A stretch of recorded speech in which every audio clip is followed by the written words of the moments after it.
दोस्तों, नितिन और उर्मी की कहानी का ये भाग 2 है। पहले भाग का लिंक मैं डिस्क्रिप्शन बॉक्स में दे दूंगी। कमेंट बॉक्स में भी आपको इसका लिंक मिल जाएगा। वहाँ पर भी आप लिंक पर क्लिक करके इस कहानी के पहले भाग को सुन सकते हैं। नितिन ने जो मेरे साथ किया था, अगर वो किसी भी लड़की के साथ होता तो शायद वो उसे कभी भी माफ़ नहीं कर पाती, और मैंने भी उसे माफ़ करना था या नहीं ये मैं पहले ही सोच चुकी थी। अब मैंने उसे इस घर में ले आई थी और वो बिस्तर पर पड़ा था। हर काम के लिए वो मेरा मोहताज था। आज दोपहर को ही हम लोग आए थे। उसने दोपहर का खाना खाने से मना कर दिया था, लेकिन रात तक उसे भूख लग चुकी थी। मैंने उसके लिए सूप बनाया और उसके पास ले आई। मैंने कहा, सूप पी लो, तो कहने लगा, मैं नहीं पीऊँगा। पता नहीं तुमने इसमें क्या मिलाया होगा। मुझे पता है तुम अपना बदला लेने के लिए मुझे यहाँ पर लेकर आई हो। तुम मुझे जान से मारना चाहती हो। मैंने उसे कहा कि इतनी आसान मौत नहीं दूंगी मैं तुम्हें। मेरी बात सुनकर वो मेरी शक्ल देखकर और भी ज़्यादा हैरान हुआ था। मैंने खुद सूप से 2-4 चम्मच पिए और कहा कि देखो, इसमें जहर नहीं है। अब वो लाजवाब हो गया था। उसके पास कहने को कुछ भी नहीं था। उसने चुपचाप सूप पी लिया। मैंने पहले भी बताया था कि इस घर में एक ही कमरा था। ऐसा नहीं था कि मैं दूसरे कमरे में जाकर सो जाती, और ना ही कोई इतना बड़ा घर था। फर्नीचर भी नहीं था, सिर्फ एक बेड था जिस पर नितिन सो रहा था। उसी के दूसरे हिस्से पर मैंने सोना था। जब मैं उसके पास जाकर लेटी तो वो थोड़ा घबरा गया था। कहने लगा, क्या तुम भी यहीं पर सोओगी? मैंने कहा, और कहाँ पर सोऊं? इस घर में ना तो कोई चारपाई है, ना ही कोई सोफ़ा। इधर ही तो सो सकती हूँ ना। मैंने एक तरफ को होकर सो गई थी, लेकिन उसकी तरफ देख रही थी। मैंने कहा कि क्या बात है, क्या मैं तुम्हारे साथ पहली बार सो रही हूँ? उसने कहा कि नहीं, ऐसी कोई बात नहीं। मैंने उससे कहा कि पति हो तो मेरे, अगर तुम्हारे साथ एक ही बिस्तर पर लेट जाऊंगी तो क्या हो जाएगा? चुपचाप सो क्यों नहीं जाते? पर उसे नींद नहीं आ रही थी। आधी रात तक वो जाग रहा था। मैंने फिर कहा कि आखिर बात क्या है? वो कहने लगा कि मेरी टांग में बहुत दर्द है। उसे सचमुच दर्द हो रहा था, क्योंकि उसके चेहरे पर दर्द के आसार साफ झलक रहे थे, और शायद ये मेरी मोहब्बत थी कि मैं उसे दर्द में देख ही नहीं सकती थी। मैंने उठकर उसे दवाई दी। 1 घंटे बाद वो सो गया था। वो चाहे या ना चाहे उसके सारे काम मैं खुद ही कर रही थी। फिर उसने किसी से फ़ोन पर बात करना शुरू कर दी थी कि पैसों की सख्त ज़रूरत है। उसके बहुत से जानने वाले लोग थे। उसने सबको फ़ोन किया था कि कोई तो पैसे दे जाएगा। दोपहर को मैं उसके लिए खाना लेकर आई और मैंने कुछ पैसे उसके पास रख दिए। मैंने कहा, ये लो, ये वो पैसे हैं जो उस दिन तुम्हारी जेब में थे, जो शायद तुमने मुझे बेचकर कमाए थे। मैंने उसमें से कुछ पैसे खर्च कर लिए हैं, लेकिन ये बाकी के हैं। तुम इन्हें अपने पास रख सकते हो। वैसे तो ये मेरी कमाई के पैसे हैं, लेकिन तुम्हें पैसों की ज़रूरत है, तुम रख लो। सुबह से लोगों को फ़ोन कर रहे हो तो रख लो। वो मुझसे नज़रें मिलाने के काबिल नहीं था। नज़रें चुराते हुए कहने लगा, मुझे नहीं चाहिए, तुम रख लो। घर में जो चीज़ें लगेंगी उसके काम आएंगे। मैं पैसे इसलिए मांग रहा था ताकि तुम्हें दे सकूं, क्योंकि तुम ही राशन पानी चला रही हो। मैं तो उठकर कहीं जा भी नहीं सकता। कल भी तुमने चिकन सूप बनाया था। चिकन, सब्जी, राशन के पैसे और कहाँ से आएंगे? मैंने कहा कि तुम्हें पैसों के बारे में फ़िक्र करने की ज़रूरत नहीं है, पैसे बहुत आ जाएंगे। वो कहने लगा, क्या मतलब? मैंने कहा, क्यों? क्या तुमने मुझे गौर से नहीं देखा? मैं कितनी खूबसूरत हूँ, जवान हूँ, और फिर अब तो वैसे भी मैं किसी काम की नहीं रही। मेरे साथ जो होना था वो तो हो चुका है। अब 1 बार हो या 2 बार हो या फिर 10 बार हो, इससे क्या फ़र्क पड़ता है? चली जाऊँगी कहीं भी और कमा कर ले आऊँगी पैसे। मेरी खूबसूरती की बोली लगाकर तुमने पैसे कमाए थे, अब मैं वही काम करूँगी। इसमें हर्ज ही क्या है? ये कहते कहते मेरी आंखों में आंसू झिलमिलाने लगे थे। मैंने उसकी तरफ पीट करके अपने आंसू छुपा लिए थे। मेरी बात पर वो तड़प उठा था। उसकी आंखों में अचानक से आंसू भर आए। कहने लगा, क्या मतलब? कहना क्या चाहती हो तुम? मैंने कहा कि वही कहना चाहती हूँ जो तुमने मुझे कहा था। तुमने ही तो मुझे मार्केट में भेजा था। अब मार्केट में पड़ी हुई चीज़ तो फिर बिकाऊ ही होती है। पैसों की फिक्र मत करो नितिन कुमार, जो मेरा दिल करेगा मैं वही करूँगी। लेकिन हाँ, एक बात याद रखना कि मैं शरीफ माँ बाप की बेटी हूँ। मैं इस तरह का घटिया काम कभी नहीं करूँगी। तुम्हारी जैसी नहीं हूँ। सबको अपने जैसा मत समझ लेना। मेरी बात पर वो खामोश हो गया था। उसे बाथरूम तक मैं ही लेकर जाती थी। बस एक हाथ से सहारा देना होता था, बाकी वो बाथरूम में चला जाता। मैं उसे कहती कि दरवाज़ा बंद मत करना, कहीं अंदर गिर ना जाओ, वरना दरवाज़ा तोड़ना पड़ेगा। अब वो पहले से बेहतर हो रहा था। एक दिन डॉक्टर आए और उन्होंने आकर प्लास्टर भी खोल दिया। कहने लगे कि अब ये पहले से बेहतर है, थोड़ी थोड़ी एक्सरसाइज करवानी पड़ेगी ताकि इनका पाँव अपनी वापस रूटीन पर आ सके। रोज़ाना के 20-25 कदम चलने हैं, फिर उसके बाद कदमों को बढ़ाते जाना है। डॉक्टर ने कहा कि आपके घर में कोई और मर्द नहीं है? मैंने कहा कि नहीं, फ़िलहाल तो मैं अकेली हूँ। उसने कहा कि आप इनका बोझ कैसे उठाएंगी? इन्हें तो सहारा देकर चलाना पड़ेगा। मैंने कहा कि मैं कर लूँगी कुछ ना कुछ, नहीं तो वॉकिंग स्टूल ले लूँगी इनके लिए। डॉक्टर ने कहा कि अच्छा चलो ठीक है, वैसे आप जैसी पत्नी को देखकर मैं बड़ा इम्प्रेस हुआ हूँ, जिस तरह से आप इनका ख्याल रखती हैं। वरना ऐसा आदमी जो बिस्तर पर पड़ जाता है, सबसे पहले उसकी पत्नी छोड़कर चली जाती है। नितिन जी, आप बहुत ही खुशकिस्मत आदमी हैं जो भगवान ने आपको इतनी अच्छी पत्नी दी है। नितिन ने एक नज़र मुझे देखा तो मुझसे नज़रें मिलाने के काबिल नहीं था। डॉक्टर से थोड़ी देर बात करता रहा, फिर डॉक्टर चला गया। अब मैं उसे रोज़ एक्सरसाइज करवाती थी। वो अपने पाँव पर खड़ा हो गया था। इस बात को 1 महीना गुजर चुका था। उसे भी इस बात की चिंता सताने लगी थी कि घर में खर्च के लिए पैसे कहाँ से आएंगे। हालांकि मैं उसे खर्च के पैसों के लिए बिल्कुल भी नहीं कहती थी, खुद ही मैनेज करती रहती थी, और शायद घर के खर्च की चिंता में वो घर से बिना बताए चला गया था। मैं भले ही उससे नफरत करती थी, लेकिन दिल के किसी कोने में वो अब भी अपनी मोहब्बत की जड़ें मजबूती से गाड़े बैठा हुआ था। मुझे उसका इंतज़ार था। रात के 8 बज चुके थे, लेकिन अभी तक नहीं लौटा था। मैं बार बार दरवाजे तक जाती, लेकिन मायूस लौट आती, क्योंकि नितिन का कहीं पता नहीं था कि तभी अचानक बादल गरजने लगे थे। दिसंबर का महीना था। बिना टाइम की बारिश से मैं कुछ ज़्यादा ही परेशान हो गई थी, और कुछ ही देर में देखते ही देखते तेज़ बारिश शुरू हो चुकी थी। बिजली की कड़कड़ाहट मेरे दिल को धड़काने लगी थी। मुझे डर लग रहा था, शायद कुछ तो अनहोनी होने वाली थी। नितिन की हालत अब भी पूरी तरह सही नहीं हो पाई थी। अब भी वो लंगड़ा कर चलता था, लेकिन पता नहीं सुबह से कहाँ गया हुआ था। उसका फ़ोन भी बंद जा रहा था। डर के मारे मैंने रोना शुरू कर दिया, लेकिन मेरे तो आंसू पोंछने वाला भी कोई नहीं था। और कि तभी रात के 11 बजे गेट पर खटखट हुई थी। मैं उसी तेज़ बरसती बारिश में दौड़ती हुई गेट तक आई थी। देखा तो कोई अनजान आदमी खड़ा था। कहने लगा, क्या ये नितिन का घर है? मैंने हाँ में सर हिला दिया। कहने लगा, आप नितिन की कौन हैं? मैंने कहा, मैं उसकी पत्नी हूँ। उसने कहा, आपके पति मेरे ऑटो में हैं, शायद वो कहीं रास्ते में बेहोश होकर गिर पड़े थे।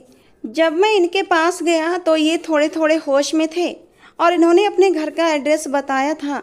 इंसानियत के नाते मैं आपके पति को घर पर ले आया हूँ। बाकी आप इन्हें देख लें, शायद इन्हें डॉक्टर की ज़रूरत है। बारिश बहुत तेज़ हो रही थी। मैंने ऑटो वाले से कहा भी कि मुझे अपने पति को लेकर हॉस्पिटल जाना है, लेकिन वो कहने लगा, सारे रास्ते बंद हो चुके हैं। मैं बहुत ही मुश्किल से आपके पति को घर तक लेकर आया हूँ। शायद इन्हें ठंड लग गई है, इसीलिए ठंड की वजह से बेहोश हो गए हैं। आप इन्हें कमरे में ले जाएं, इन्हें गर्म जगह पर रखें, शायद इन्हें होश आ जाए। उस ऑटो वाले की मदद से ही मैं नितिन को अंदर कमरे में लेकर आई थी। ऑटो वाला जा चुका था, लेकिन नितिन की हालत बहुत ख़राब थी। सारे सिग्नल भी बंद जा रहे थे। बारिश बहुत तेज़ थी। मैं एम्बुलेंस को कॉल करना चाहती थी, लेकिन कॉल नहीं लग रही थी। नितिन के होंठ नीले पड़ने लगे थे। उसका पूरा शरीर कांप रहा था। मुझे समझ नहीं आ रहा था कि मैं नितिन की ठंड को कैसे कम करूं। मैं कभी उसके हाथों को सहलाती तो कभी उसके पैरों के तलवों को। मैंने उसके सारे गीले कपड़े उतार कर उसे कंबल में लिपेट दिया था, लेकिन उसकी सर्दी किसी तौर कम नहीं हो रही थी कि तभी मेरे दिमाग में एक झमाका सा हुआ था। मैंने फिल्मों और कहानियों में सुना था और देखा था कि अगर अपने शरीर की गर्मी दी जाए तो सर्दी लगे इंसान की बॉडी में गर्मी पैदा होती है, उसकी हालत सुधरने लगती है। हालांकि मैं नितिन के साथ ऐसा कोई रिश्ता बनाना नहीं चाहती थी, लेकिन नितिन की जान बचाने के लिए ये सब करना ज़रूरी था। और फिर वो मेरा पति था, गैर मर्द नहीं था। फिर मैंने सोचने में 1 मिनट भी नहीं लगाया था और नितिन के कंबल में उसके साथ चिपक कर लेट गई थी। धीरे धीरे मैं उसकी बॉडी को गर्म कर रही थी। मैंने अपनी गर्म सांसें भी नितिन को दी थीं, जिससे कि उसकी बॉडी में गर्मी पैदा हो जाए। धीरे धीरे नितिन की हालत सुधरने लगी थी, और फिर अचानक मैं चौंक उठी थी जब मुझे अपनी कमर पर नितिन की रेंगती उंगलियां महसूस हुई थीं। मैं उसे रोकना चाहती थी, लेकिन नितिन की संगत में शायद मैं भी सब कुछ भूल बैठी थी और वो सब कुछ हो गया जो मैं बिल्कुल भी नहीं चाहती थी। नितिन बिल्कुल ठीक हो चुका था, लेकिन मैं उससे नज़रें चुराए बैठी थी क्योंकि मैं तो उससे नफ़रत का इजहार कर रही थी। लेकिन जो कुछ भी हो चुका था मैं ये बिल्कुल भी नहीं चाहती थी। मैंने उससे कहा कि ये मत सोचना कि हमारे बीच जो कुछ भी हुआ है तो मैंने तुम्हें माफ़ कर दिया है। ये वो पल थे जो जाने अनजाने हमारे बीच हुए हैं। मैं तो सिर्फ तुम्हें बचाना चाहती थी, लेकिन ये जो कुछ हुआ वो सब अचानक हो गया था। ये कहकर मैं कमरे से बाहर चली गई थी, लेकिन जाते जाते मैंने नितिन के चेहरे पर मुस्कुराहट देख ली थी। शायद उसे लगा था कि आज की रात के बाद हमारे बीच सब कुछ ठीक हो जाएगा, लेकिन ऐसा नहीं हुआ था। मैं अब भी उससे नफ़रत का इजहार करती थी, उससे बात नहीं करती, उसकी किसी भी बात का जवाब नहीं देती थी। हाँ, उसके सारे काम जरूर करती थी। वो मेरे इस तरह के व्यवहार से बहुत दुखी था। एक दिन मुझसे कहने लगा कि मुझे ठीक होता देखकर तुम्हें बुरा लगा होगा क्योंकि मैं तो तुम्हारा दुश्मन हूँ। फिर क्यों तुम मुझे ठीक कर रही हो? जो भी करना है कर लो मेरे साथ, अपना बदला ले लो मुझसे और चली जाओ यहाँ से। तुम्हें पैसों की ज़रूरत है तो वो भी मैं तुम्हें दे देता हूँ। वापस अपने घर चली जाओ। मुझे तुमसे डर लगता है। मुझे ऐसा लगता है कि जैसे तुम मुझसे बदला लोगी। किसी दिन अचानक से मेरे खाने में जहर मिला दोगी या फिर मुझे कमरे में बंद करके कहीं चली जाओगी। देखो, मैंने जो कुछ भी किया अपनी मर्जी से नहीं किया था। किसी का भी सपना नहीं होता कि मैं बड़ा होकर एक दलाल बनूंगा, लेकिन मैं मजबूर था क्योंकि मेरा इस दुनिया में कोई भी नहीं है। मैंने वो दिन भी देखे हैं जब मैं कूड़े से रोटी उठाकर खाता था, इसीलिए इस तरह के कामों में पड़ गया क्योंकि और कोई काम आता नहीं था। शक्ल अच्छी थी इसलिए अपनी शक्ल का फ़ायदा उठाता हूँ। माफ़ कर दो मुझे। मैंने उसकी सारी बातें सुन ली और कोई प्रतिक्रिया नहीं दी थी। मैंने कहा तुम बैठो, मैं खाना लगाती हूँ। उसे मेरी ये हरकतें बहुत ज़्यादा अजीब लगती थीं, बुरी भी और अजीब भी। वो कहता था जो सज़ा देनी है दे दो और चली जाओ, लेकिन अभी तक मैंने उसकी सज़ा सोची ही कहाँ थी। मैं तो उसे ऐसी सज़ा देना चाहती थी कि वो ज़िंदगी भर याद रखे, और अभी तक ऐसा कुछ भी मेरे दिमाग में आया नहीं था। वैसे भी मैं कोई बुरी इंसान नहीं थी। कहते हैं ना कि मरे हुए को मारने का क्या फ़ायदा। पहले वो इस काबिल तो हो जाए कि वो मेरी सज़ा को झेल सके, मेरी सज़ा बर्दाश्त कर सके। उसके बाद ही मैं उसे सज़ा दूंगी, वो भी ऐसी सज़ा कि वो सारी ज़िंदगी याद रखता।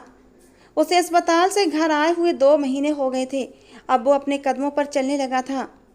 एक दिन कहता है कि मैं कहीं जा रहा हूँ, तो मैंने उसका रास्ता रोक लिया। मैंने कहा कहाँ जा रहे हो? क्या फिर से किसी लड़की का सौदा करने जा रहे हो? मैं तुम्हें नहीं जाने दूंगी। जो मेरे साथ हुआ वो किसी और के साथ नहीं होने दूंगी। उसने कहा कि मैं ऐसा कुछ भी करने नहीं जा रहा। किसी आदमी से मिलना है, उसने मेरे कुछ पैसे देने हैं, वही लेने जा रहा हूँ।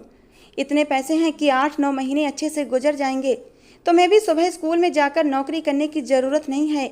मैंने भी एक स्कूल में नौकरी कर ली थी, वहाँ से मुझे कुछ पैसे मिल जाते थे क्योंकि पूरा दिन घर में मेरे पास करने को कुछ नहीं होता था। मुझे ऐसा लगा कि जैसे वो सच बोल रहा है। मैंने कहा कि ठीक है, तुम जा सकते हो, लेकिन अगर मुझे पता चला कि तुमने फिर से किसी लड़की का सौदा किया है तो अपना बदला तो मैं बाद में लूँगी, लेकिन उससे पहले उस लड़की का बदला तुमसे लूँगी। मैंने एक डायरी ली थी जिसमें मैं ये सब कुछ लिखती रहती थी जब से हम दोनों एक दूसरे की ज़िंदगी से आए थे। आज इस बात को लगभग 3 महीने हो गए थे। एक दिन मैं बैठी थी कि अचानक से मेरी तबीयत ख़राब होने लगी। मैं बाथरूम में गई और मुझे उल्टियाँ आने लगीं। नितिन मुझे अजीब नज़रों से देखने लगा। कहने लगा क्या बात है, तुम्हारी तबीयत तो ठीक है?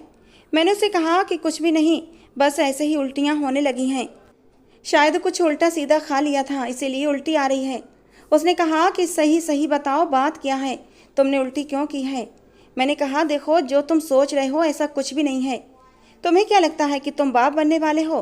तुम्हें क्या लगता है क्या मैं तुम्हारी औलाद पैदा करूंगी और क्या बताऊंगी उसको कि उसका बाप कौन है? एक दलाल जो भोली भाली लड़कियों को धोखा देता है। अब उसकी आंखों में आंसू बहने लगे थे। उसने मुझे गौर से देखा। कहने लगा मुझे सच सच बता दो, बात क्या है? मैंने कहा नहीं बताऊंगी कि क्या बात है, बैठो आराम से। लेकिन 2 दिन बाद मुझे अचानक से चक्कर आए और मैं बेहोश हो गई, और जब मेरी आँख खुली तो मैं डॉक्टर के पास थी। डॉक्टर मुझे चेक कर रही थी और नितिन शायद बाहर बैठा था। उसने कहा क्या ये आपके पति हैं? मैंने कहा जी। तो वो मुस्कुराने लगी। मैंने कहा आप हंस क्यों रही हैं डॉक्टर? उसने कहा कि बड़ा प्यार करते हैं आपसे। आप तो बेहोश थीं, लेकिन ऐसा लग रहा था कि उनकी जान निकल रही है। आपके पति के चेहरे से हवाइयाँ उड़ रही थीं। पूरे अस्पताल में रोते हुए घूम रहे थे कि मेरी उर्मी को कुछ नहीं होना चाहिए। कुछ नर्सें तो अब तक हंस रही हैं। क्या आप दोनों ने प्रेम विवाह किया है? मैंने हाँ में सर हिला दिया। मैंने कहा कि डॉक्टर साहिबा, मुझे क्या हुआ है? उसने कहा कि कुछ नहीं। आपके पति के लिए बहुत अच्छी खबर है, क्योंकि आप माँ बनने वाली हैं। ये बात सुनकर मैंने रोना शुरू कर दिया। डॉक्टर समझिए कि शायद मैं खुशी से रो रही हूँ, लेकिन मुझे खुद नहीं पता था कि ये आंसू खुशी के थे या फिर गम के। मैंने उसे कहा कि अभी आप मेरे पति को मत बताना। उसने कहा, हाँ, मैं समझ गई हूँ। आजकल तो लोग एक दूसरे को सरप्राइज़ देते हैं, वीडियो बनाते हैं। आप चिंता मत करें, मैं उनको कह दूँगी कि कमज़ोरी की वजह से ये सब कुछ हुआ है। आप खुद ही उनको बता देना। मैंने कहा कि जी ठीक है। उसने ऐसा ही किया। उसने नितिन को बता दिया कि कमज़ोरी की वजह से बेहोश हो गई थी। वैसे कुछ नहीं हुआ है। कुछ दवाइयाँ वगैरह दे दी और हम लोग वापस घर आ गए। नितिन के पास अब बहुत पैसे थे, शायद वो कहीं काम करने लगा था, क्योंकि सुबह जाता और दोपहर को 1-2 बजे वापस आता। ऐसे ही गुजारा चल रहा था। लेकिन एक दिन मैंने उसे किसी से फ़ोन पर बात करते हुए सुना। कहने लगा कि अब मैं ये काम नहीं करता, मेरे पास कोई माल नहीं है, मुझे बार बार फ़ोन करके तंग मत करो, मैंने ये काम करना छोड़ दिया है। और फिर किसी और को फ़ोन कर रहा था कि मुझे एक फ़ोटोकॉपी मशीन और एक प्रिंटर चाहिए। मैंने अपने घर के बाहर एक दुकान बनाना चाहता हूँ। फ़ोटोकॉपी की दुकान बनाऊंगा तो रोज़ के कुछ ना कुछ पैसे आ जाया करेंगे। मैंने उसे महसूस नहीं होने दिया, पर मैंने उसकी बातें सुन ली थी। ज़िंदगी मुझे किस मकाम पर ले आई थी। मैं तो ये सोच रही थी कि नितिन से किस तरह बदला लूँ, किस तरह उसे इतनी तकलीफ़ पहुँचाऊँ कि उसने जितनी मुझे पहुँचाई थी। लेकिन अब मैं उसके बच्चों की माँ बनने वाली थी, वो भी एक की नहीं, 2-2 बच्चों की, क्योंकि मैं 2 जुड़वा बच्चों को जन्म देने वाली थी। वो भी बुराई के रास्ते से हटकर अच्छाई के रास्ते पर चलने का इरादा किए बैठा था। मेरा दिमाग अब बिल्कुल बंद हो गया था। डॉक्टर से मैंने कहा था कि उसे मत बताना कि मैं माँ बनने वाली हूँ, लेकिन 1 महीने तक तो उसे पता चल ही जाता, क्योंकि अब मुझे देखकर ही अंदाज़ा हो जाता कि मैं प्रेग्नेंट हूँ। वैसे भी जुड़वा बच्चे थे तो ज़्यादा पता चलता। एक दिन मैं रात को सो रही थी, जब मुझे ऐसा लगा कि कोई मेरे पाँव के पास बैठा है, धीरे धीरे मेरे पाँव दबा रहा है और रो भी रहा है। मैं डर कर उठ बैठी तो उसने कहा कि डरो मत, मैं हूँ। मैंने कहा, ये क्या कर रहे हो? मैंने अपने पाँव पीछे कर लिए थे। उसने कहा कि माफ़ी मांग रहा हूँ तुमसे, माफ़ कर दो मुझे। मैंने तुम्हारे साथ बहुत बुरा किया, लेकिन फिर भी तुमने मेरे साथ अच्छा किया, मेरी जान बचाई, मेरी सेवा की, मेरा ख्याल रखा। क्या ऐसा नहीं हो सकता कि हम सब कुछ भूल कर फिर से अपनी ज़िंदगी को शुरू करें? मैंने उसे कहा कि तुमने मुझे धोखा दिया, मुझे किसी और आदमी के आगे फेंक दिया। तुम्हें क्या लगता है तुम्हारे जाने के बाद उस कमरे में क्या हुआ था? क्या वो सब कुछ मैं भूल सकती हूँ? बताओ मुझे। उसने कहा कि नहीं भूल सकती। मैं मानता हूँ इस बात को, और मैं भी बहुत बुरा आदमी हूँ। मैं इतना बुरा हूँ कि मुझे ऐसा सोचना भी नहीं चाहिए, लेकिन मैं भगवान से सुधार की उम्मीद लगाए बैठा हूँ। भगवान भी सोचता होगा ये क्यों मुझसे एक ऐसी लड़की को मांग रहा है जिसके ये काबिल भी नहीं है। लेकिन मैंने तुम्हें भगवान से हजारों बार मांगा है। जब से मैं इस घर में वापस आया हूँ, तुम्हारे अंदर वो लड़की, वो हमसफ़र, वो पत्नी दिखाई देती है जो किसी भी खुशकिस्मत आदमी का सपना होती है। मैं तुम्हारे साथ अपनी पूरी ज़िंदगी गुजारना चाहता हूँ। मुझे माफ़ कर दो उर्मी। मैं सारे बुरे काम छोड़ दूँगा। जैसा तुम कहोगी वैसा ही करूँगा, जो तुम कहोगी वही करूँगा। ज़िंदगी भर तुम्हारे आगे आँख नहीं उठाऊँगा। बस तुम सब कुछ भूल जाओ, मुझे छोड़कर जाने का ख्याल दिल से निकाल दो। हाँ, अगर तुम बदला लेने के लिए मुझे जान से मारना चाहती हो तो बेशक ऐसा करो, मैं तुम्हें नहीं रोकूंगा, लेकिन मुझे छोड़कर मत जाओ। बस मेरे साथ रहने का इरादा कर लो, हम एक साथ रहेंगे, अपना घर बनाएंगे। मैं वादा करता हूँ कि सब कुछ ठीक कर दूंगा। मैंने उसे कहा कि नितिन, तुमने कभी किसी शीशे को टूटते हुए देखा है? उसने कहा, हाँ। मैंने कहा, जब शीशा एक बार टूट जाता है तो फिर क्या होता है? कहने लगा कि फिर उसे जोड़ना बहुत मुश्किल होता है, लेकिन कुछ लोग उस शीशे को जोड़ भी लेते हैं और उनकी उंगलियां घायल हो जाती हैं। मैं अपनी उंगलियां घायल करवाने को तैयार हूं, पर मैं उस शीशे को जोड़ना चाहता हूं। मैंने कहा, अच्छा, शीशा जोड़ भी लोगे तो क्या उसमें पहले जैसा अक्स नज़र आएगा तुम्हें? टूटने के निशान तो हमेशा उसी शीशे पर रहेंगे। मेरा दिल और मेरा विश्वास वही शीशा है नितिन, जिसे तुमने बुरी तरह तोड़ दिया, टुकड़े टुकड़े कर दिया और अब तुम उसे जोड़ना चाहते हो। अब वो रोज़ मुझसे माफ़ी मांगता था, लेकिन मैं उसे माफ़ नहीं करती थी। एक दिन उसने मुझे गौर से देखा और कहने लगा कि तुमने मुझसे झूठ बोला है ना, कोई बात ज़रूर है। मैंने कहा, हाँ मैंने झूठ बोला है तुमसे, तुम बाप बनने वाले हो। डॉक्टर ने कहा कि मेरा तीसरा महीना चल रहा है, इसका मतलब कि तुम ही इन बच्चों के बाप हो। उसने कहा कि बच्चों के? मैंने कहा, हाँ जुड़वा बच्चे हैं। वो खुशी के मारे रोने लगा था, मेरे कदमों में बैठ गया, कहा कि मैं दो दो बच्चों का बाप बनने वाला हूँ, हमारे अपने बच्चे हैं। मैंने कहा, क्या भविष्य होगा हमारे बच्चों का? अब मेरा हाल भी बुरा हो गया था, मैंने भी रोना शुरू कर दिया। कब से अपने आंसू अपने अंदर छिपाए बैठी थी। मैंने नितिन को धक्का दिया और कहा, कितना प्यार किया था मैंने तुमसे, कितना ज़्यादा, और तुमने मेरे साथ क्या किया, मुझे धोखा दिया। अगर तुमने मुझे धोखा देना था तो मुझे सपने क्यों दिखाए, झूठ क्यों बोला। वे 3 दिन जो हमने होटल में बिताए थे कितने खूबसूरत थे। मुझे लगा कि मैं दुनिया की सबसे खुशकिस्मत लड़की हूँ, मुझे एक बहुत अच्छा इंसान मिल गया जिसके साथ मैं हमेशा खुश रहूँगी, और तुमने मुझे उस जानवर के आगे फेंक दिया। कितने बुरे हो तुम। वो भी रो रहा था, कहने लगा, मुझे माफ़ कर दो उर्मी, बुरा सपना समझकर भूल जाओ। देखो तुम रो मत, हमारे बच्चों को कुछ हो जाएगा। चलो डॉक्टर के पास चलते हैं। तुम कब से डॉक्टर के पास नहीं गई, तुमने कोई दवा भी नहीं ली, पूरा दिन घर के काम करती रहती हो, अपना ख्याल भी नहीं रखती। मुझे भी नहीं बताया कि माँ बनने वाली हो, नहीं तो मैं तुम्हारा ख्याल रखता। चलो अभी मेरे साथ चलो। मैंने कहा कि नहीं, मुझे कहीं नहीं जाना, छोड़ो मेरा हाथ। पर वो एक अच्छे पति की तरह जिद करने लगा और ज़बरदस्ती मुझे अपने साथ उसी डॉक्टर के पास लेकर गया। डॉक्टर ने मेरा चेकअप किया और कहा कि अभी 5वां महीना चल रहा है, बच्चे बिल्कुल ठीक हैं, लेकिन उर्मी काफ़ी कमज़ोर है, शायद अपना ध्यान नहीं रखती। डॉक्टर ने बताया तो नितिन कहने लगा कि अब वो ध्यान रखेगी डॉक्टर, क्योंकि मैं इसका ध्यान रखूँगा। वो मुझे घर ले आया, वो मेरे लिए रोज़ फल फ्रूट लाता, खाने के लिए अच्छी अच्छी चीज़ें लाता। जो हादसा उसके साथ हुआ था उसके बाद वो भी काफ़ी कमज़ोर हो गया था, लेकिन अपने से ज़्यादा मेरा ख्याल रखता था। मैं अब भी उसे देखती थी तो मुझे वो सब कुछ याद आ जाता था। हम एक दूसरे से बहुत दूर थे, बस एक घर में ऐसे रह रहे थे कि एक दूसरे का ख्याल रखते थे, पर उससे ज़्यादा और कुछ नहीं था। वक्त गुजर गया और मुझे 1 महीना पहले ही दर्द शुरू हो गया। डॉक्टर ने कहा कि ऑपरेशन करना पड़ेगा, मेरी जान को ख़तरा हो सकता है। और फिर बात यहाँ तक पहुँच गई कि बच्चों को बचाया जाए या फिर पत्नी को। नितिन ने साफ कह दिया कि मेरी पत्नी को बचाया जाए, लेकिन भगवान ने कृपा की और बच्चे भी ठीक हो गए और मैं भी। एक बेटा और एक बेटी दी थी।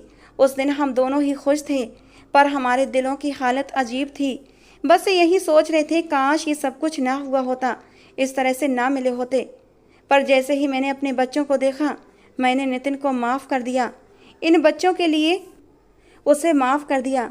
मैंने कहा, नितिन मैंने तुम्हें माफ़ कर दिया, और जो कुछ भी हुआ हम उसका जिक्र कभी एक दूसरे से नहीं करेंगे। हम लोग बच्चों को घर ले आए, घर बदल लिया, क्योंकि अब हमें ज़्यादा बड़े घर की ज़रूरत थी। नितिन का काम भी चलने लगा, उसने अपने नंबर भी बदल लिए ताकि कोई बुरा आदमी उससे संपर्क ना कर सके। वो मेरा भी बहुत ख्याल रखता और बच्चों का भी। 2-2 बच्चों को एक साथ पालना बहुत मुश्किल होता है, वो भी तब जब औरत का ऑपरेशन हुआ हो, लेकिन उसने सारा सब कुछ बड़े ही तरीके से संभाल लिया था। जब हमारे बच्चे 4-4 महीने के हुए तो उसने कहा कि चलो तुम्हारे घर वालों के पास चलते हैं, उनसे बात करते हैं। मैंने कहा नहीं, वो लोग बहुत गुस्सा करेंगे, पर शायद उसने पहले ही उनसे बात कर रखी थी, क्योंकि जैसे ही हम लोग घर गए उन्होंने हमारा बहुत अच्छे से स्वागत किया था, बच्चों को भी गले से लगा लिया। कहने लगे कि इतने अच्छे लड़के से तूने शादी की है, हमें क्या आपत्ति हो सकती थी। अरे पगली, तू हमसे बात तो करती। हाँ, ये अलग बात है कि अभी वो ऐसा कह रहे थे, शायद पहले ऐसा ना कहते, उस समय शायद ना मानते, लेकिन अब उन्होंने हमें दिल से माफ़ कर दिया था और बच्चों को भी बहुत प्यार करने लगे। मेरी माँ ने नितिन से कहा कि इतनी दूर जाकर रह रहे हो, कुछ समय वहाँ गुजार लो, क्योंकि अब बार बार शिफ्ट नहीं कर सकते। लेकिन हम तो यही कहते हैं कि हमारे पास आकर कोई घर ले लो, ताकि उर्मी को भी आसानी हो। 2-2 बच्चे हैं, कैसे संभालती होगी। और फिर हम लोगों ने ऐसा ही किया। जब बच्चे 1-1 साल के हो गए तो हम लोग वापस उसी शहर में आ गए और मैंने अपने माँ बाप के घर के पास ही एक मकान किराए पर ले लिया। मुझे भी आसानी रहती थी, मेरा और नितिन का रिश्ता भी फिर से जुड़ गया था। हाँ, कभी कभी फिर से मुझे सब कुछ याद आ जाता था, लेकिन ये सब कुछ नॉर्मल था। वो कहता था कि तुम्हें जितना समय चाहिए तुम ले लो, बस एक दिन मुझे माफ़ कर देना। माफ़ तो मैंने उसे कर दिया था, लेकिन वो सब कुछ भूल नहीं पाती थी और बच्चों को देखती थी तो फिर ऐसा कोई ख्याल नहीं आता। नितिन भी मेरा बहुत ख्याल रखता है और बच्चों को भी जान से ज़्यादा प्यार करता है। पर कभी कभी अच्छे लोग हमें बुरे हादसों के बाद ही मिलते हैं। अंत में यही कहना चाहूँगी कि अगर ये सब कुछ ऐसे ना हुआ होता तो शायद ज़्यादा बेहतर होता। तो दोस्तों, आज की हमारी कहानी थी उर्मी और नितिन के नाम। आपको कैसी लगी ज़रूर बताना। आप अपने नाम की स्टोरी लिखवाना चाहते हैं तो आप अपने नाम मुझे कमेंट बॉक्स में दें। मैं आप लोगों के नाम की स्टोरी भी ज़रूर लेकर आऊँगी। कहानी को पूरा सुनने के लिए आप लोगों का बहुत बहुत धन्यवाद। मिलते हैं अगली किसी नई कहानी के साथ।